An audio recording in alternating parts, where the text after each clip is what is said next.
I came in with the soul. Imagine a man whose name became a synonym for absolute vice, exploitation, and the shadow conspiracies of the global elite.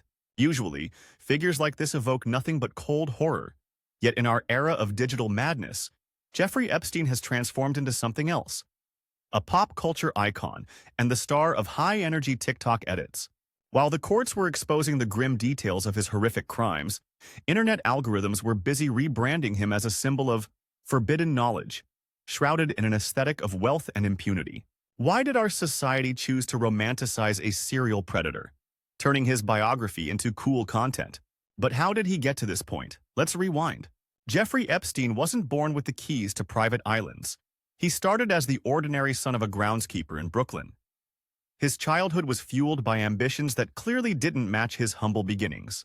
Possessing a mathematical mind and a chilling ability to mimic any environment, he managed to land a teaching job at the prestigious Dalton School without even having a college degree. There, among the children of billionaires, he realized a simple truth. Access to the elite is worth more than any education.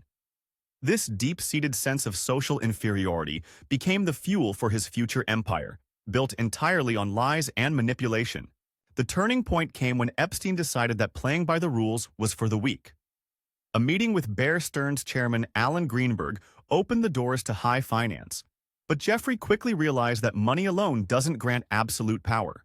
Real power lies in the secrets of those who control the money. He understood that the world of the elite is a closed club that fears exposure above all else and craves exclusive pleasures. In that moment, he decided to go all in, creating a system where blackmail became the ultimate global currency, and he was its sole issuer. Epstein's ascent was swift and cynical. He turned his private island in the Virgin Islands into a laboratory for studying human weakness. Surrounding himself with politicians, scientists, and celebrities, he created the illusion of an intellectual and financial paradise, while a massive scale of exploitation hid behind the curtain. "I collect people," he used to say, and it wasn't a metaphor. He masterfully balanced the roles of philanthropist and predator, knowing that in a world of gray morality, his powerful friends would protect him to the bitter end, if only to protect themselves. Even his first prison sentence wasn't a downfall. The system he fed continued to uphold his image as an untouchable demigod.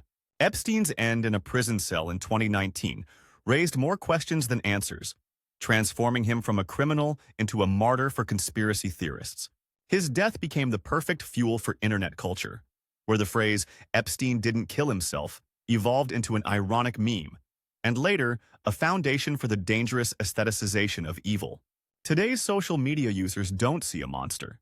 They see the archetype of the shadow puppeteer who challenged the system and lost.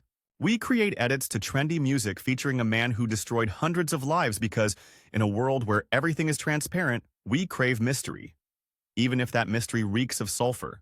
Are we ready to admit that our interest in him isn't a search for justice, but a secret fascination with how far one can go without a conscience? Their lives again.